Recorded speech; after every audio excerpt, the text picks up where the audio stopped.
No TV Campus Entrevista de hoje, nós vamos conhecer uma das iniciativas que fez a diferença no período pós-enchentes no Rio Grande do Sul. A nossa convidada de hoje é a professora Jana Zapp. Ela é docente do Departamento de Psicologia aqui na UFSM e coordenou o projeto Tecendo Redes de Resiliência, que auxiliou professores, crianças e adolescentes na volta às aulas no período pós-enchentes. Não sai daí porque o TV Campus Entrevista de hoje já está começando.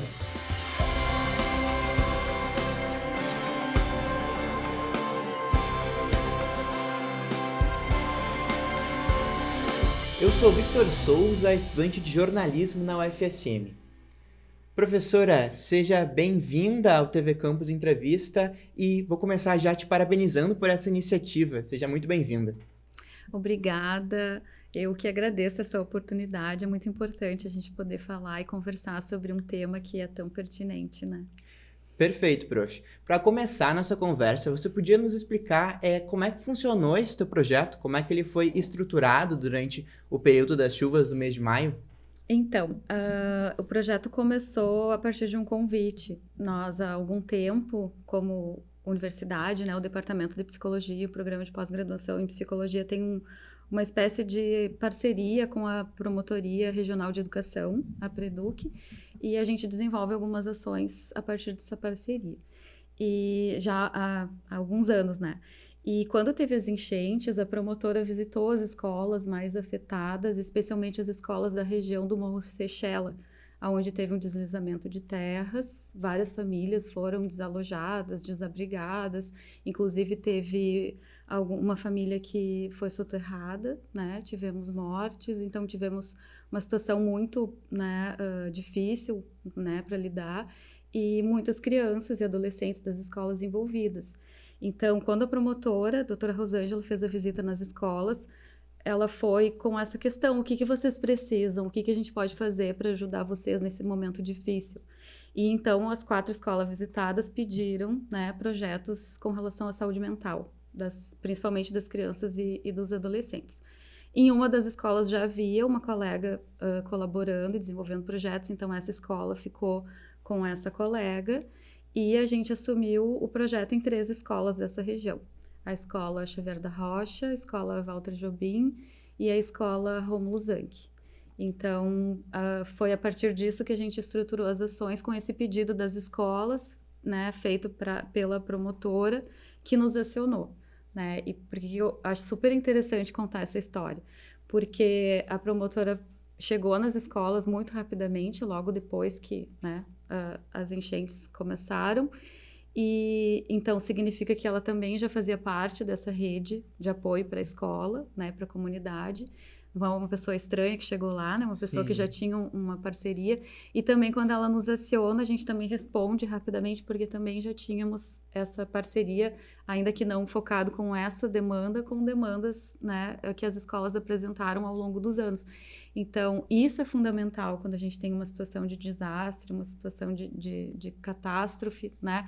Porque é a rede de apoio disponível que vai, né, responder mais rapidamente, né? Claro que vai precisar de recursos extras, porque é uma situação não esperada, né, que extrapola a nossa capacidade habitual de resposta, mas quanto mais a gente tiver, né, com quem contar, tanto do ponto de vista de pessoas quanto de instituições, mais chance a gente tem de passar por isso da melhor maneira possível, né? Então, nesse caso, né, teve a questão de uma rede institucional que envolveu as escolas, a promotoria e, né, o Departamento de Psicologia e o Programa de Pós-Graduação, a universidade, né?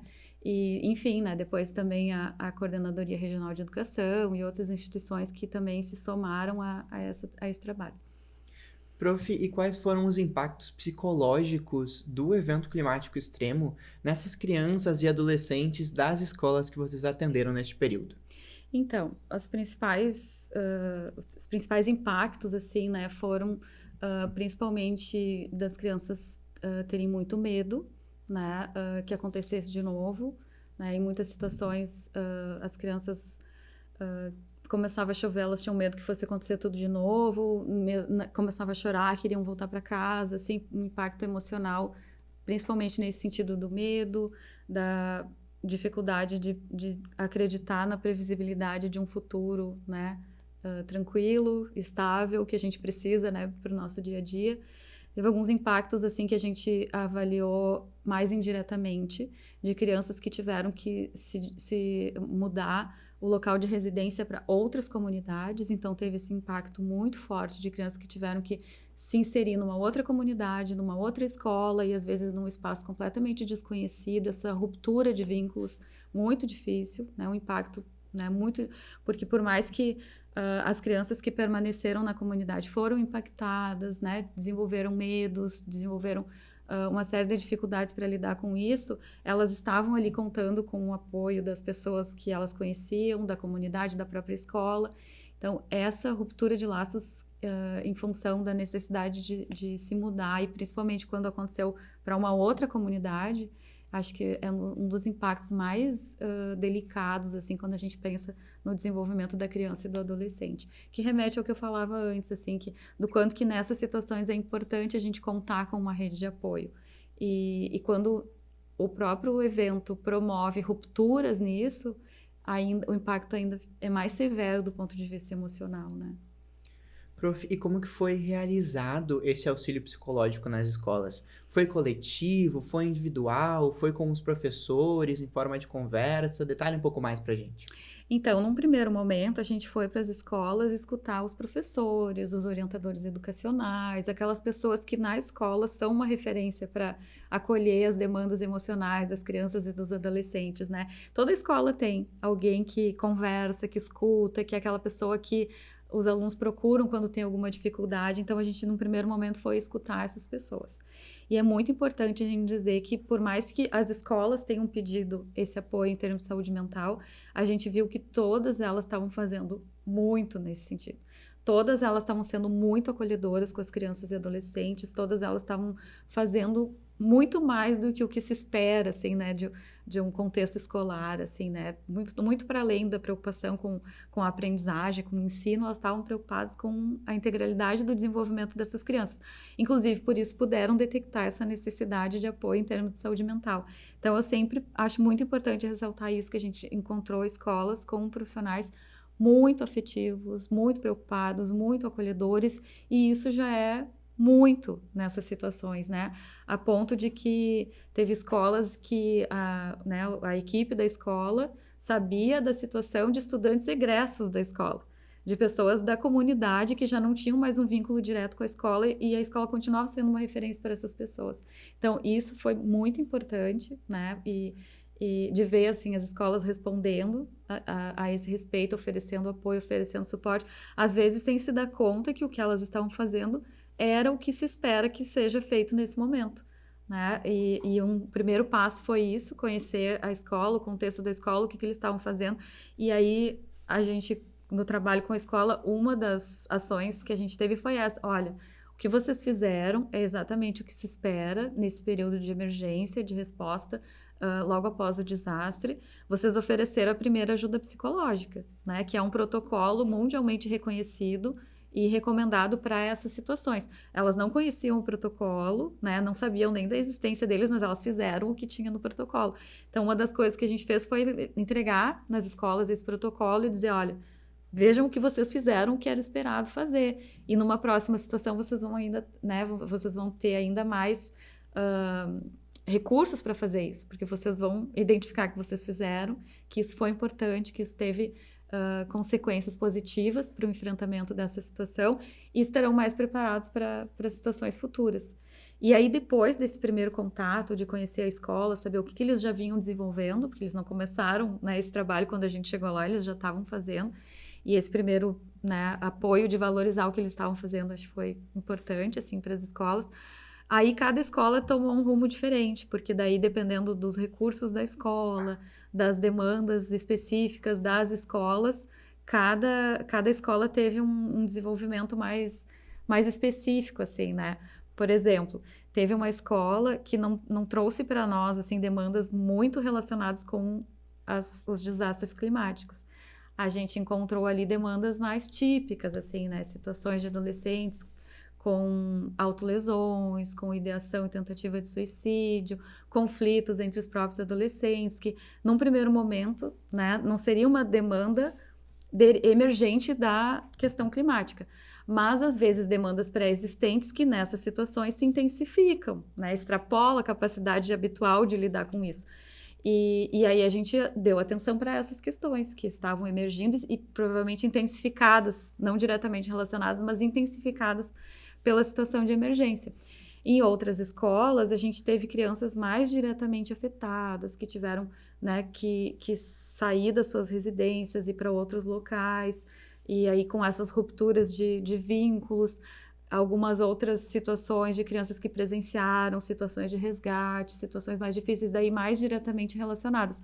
Numa dessas escolas, por exemplo, a gente desenvolveu o programa Conviver, que é um programa de atenção, né, e promoção de resiliência para crianças afetadas por situações de desastres, que foi uma intervenção mais estruturada, coletiva, com um grupo de crianças mais diretamente afetadas. Então, em cada escola, depois, né, as ações foram bem específicas com relação às demandas, mas também com relação aos recursos que a escola também já oferecia. Todas as escolas ofereciam, né, muitos recursos para lidar com essas situações, e a gente foi lá apoiar o que já vinha, né, acontecendo e desenvolver as ações que faziam sentido em cada um desses contextos.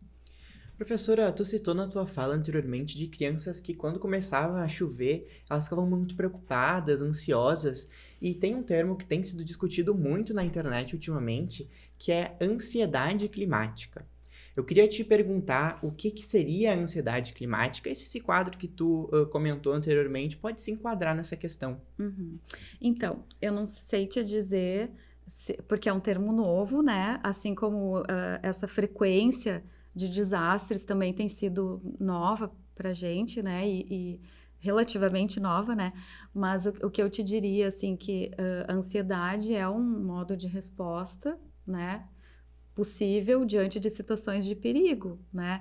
E então, claro que é possível que a gente possa seguir respondendo com algum tipo de manifestação de ansiedade diante do que foi vivido, né? Agora, assim, o termo, né, e algum desenvolvimento maior, né, eu fico devendo do ponto de vista de ser algo realmente novo, como tu disse, assim, tá surgindo, né? Sim.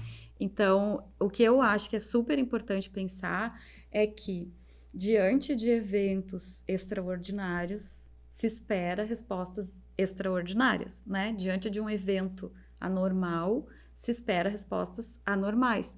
Então, a presença da ansiedade, do choro, do medo, dessas reações que habitualmente a gente não manifestaria, ela é esperada diante de um evento que é adverso, que é extraordinário, que não é típico na nossa existência. Então, a gente responder de forma ansiosa não quer dizer que seja uma resposta patológica a isso, né? Por isso que eu fico com um pouco de receio de usar um termo que é relacionado a, né, uma situação que pode ser patológica, mas que nesses casos pode ser visto como uma resposta esperada. É um evento extraordinário, muitas pessoas viveram isso pela primeira vez. A gente ouviu relatos, né, de pessoas que, por exemplo, a água vinha subindo, quase chegando à sua residência, e a pessoa pensava, não, eu estou aqui há 70 anos, isso nunca aconteceu, não vai acontecer. E aí, de repente, até entender que nesse momento estava acontecendo algo realmente extraordinário, a gente tem que entender que a resposta de cada um também vai levar em consideração isso. Então, a gente vai responder de acordo com a nossa história, né? De acordo com os recursos que a gente tem, tanto pessoais quanto comunitários, daí a questão da rede de apoio, que precisa se fortalecer, e quanto mais fortalecida for antes, melhor a nossa capacidade de resposta.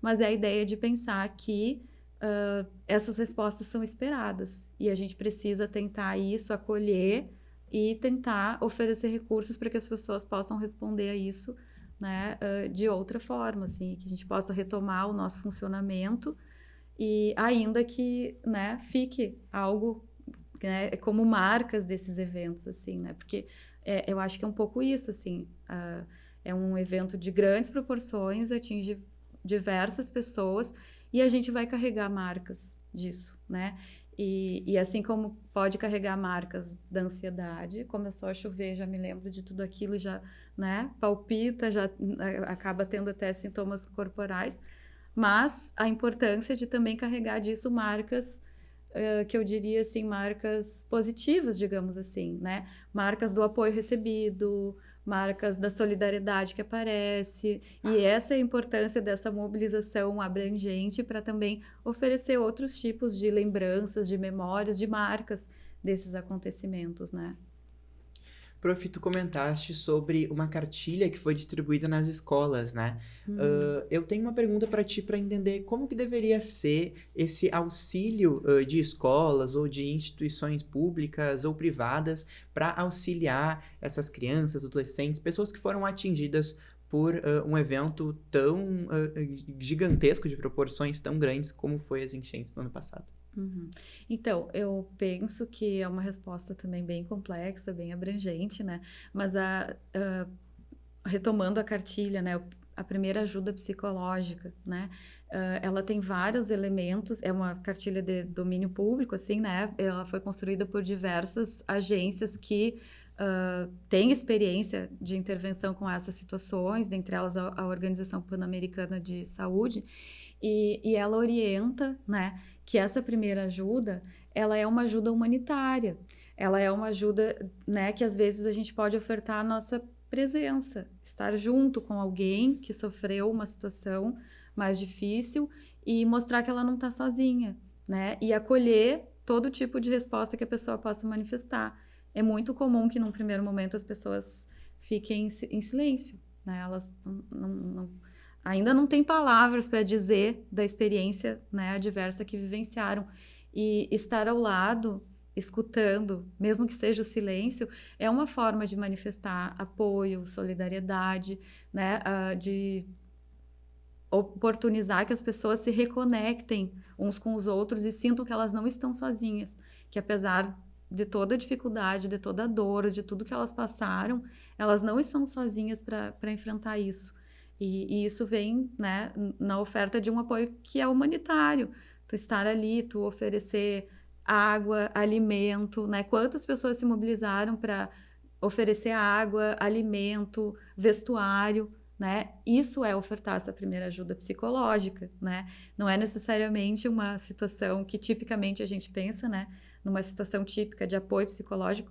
Eu costumo dizer, né, o termo é primeira ajuda psicológica, mas não é algo que só psicólogos ou profissionais possam fazer. Sim. É algo que qualquer pessoa da comunidade pode fazer, porque quando é um evento de grandes proporções, não há nem um número de profissionais que possa dar conta dessa situação. É preciso desse envolvimento da comunidade.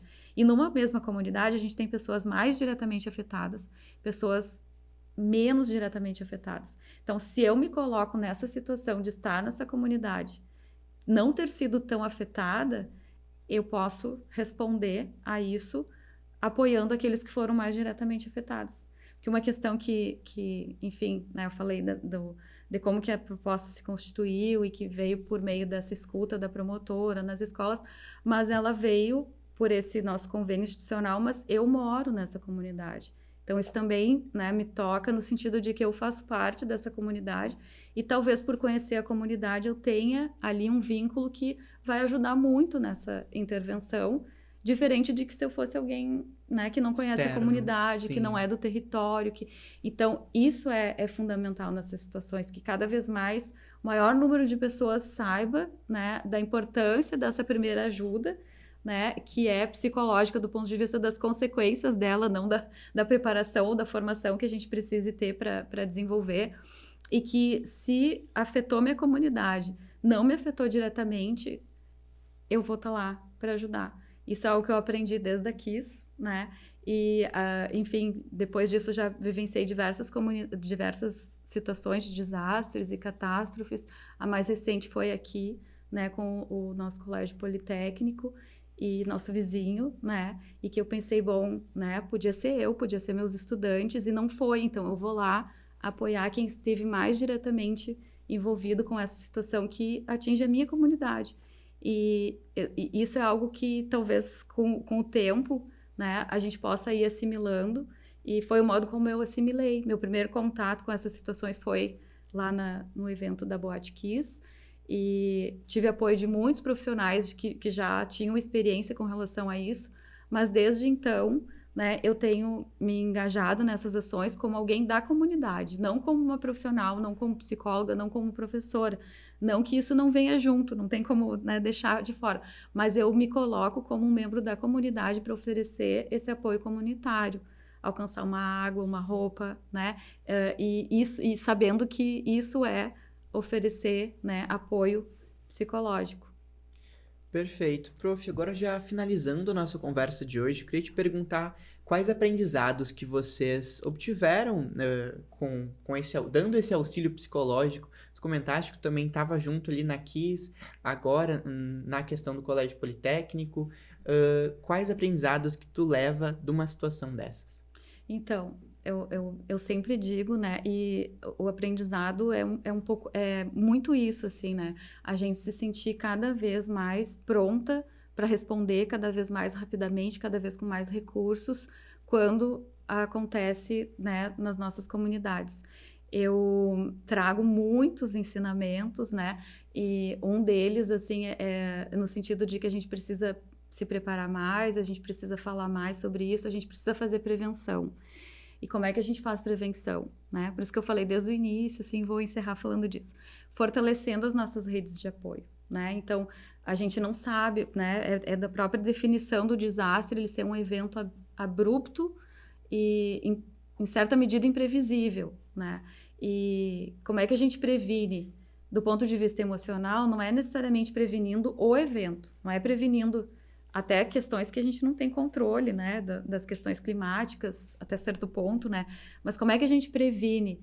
Fortalecendo as nossas redes de apoio, a gente previne e promove saúde mental, porque tendo esse recurso, a gente vai ter condições de enfrentar, né, de uma maneira melhor do que se a gente não tivesse esses recursos. Então, fortalecer as nossas redes, nossos laços afetivos habituais com, né, nas nossas comunidades, aqui, por exemplo, no UFSM, com os nossos estudantes, sendo rede de apoio habitual que a gente vai se preparando para ser, né, essa rede de apoio eventual e extraordinária quando acontece uma situação que nos toca como comunidade mesmo, né? Eu sei que eu estou aqui e o meu convite foi para falar como uma professora, como uma profissional, mas num primeiro momento, né?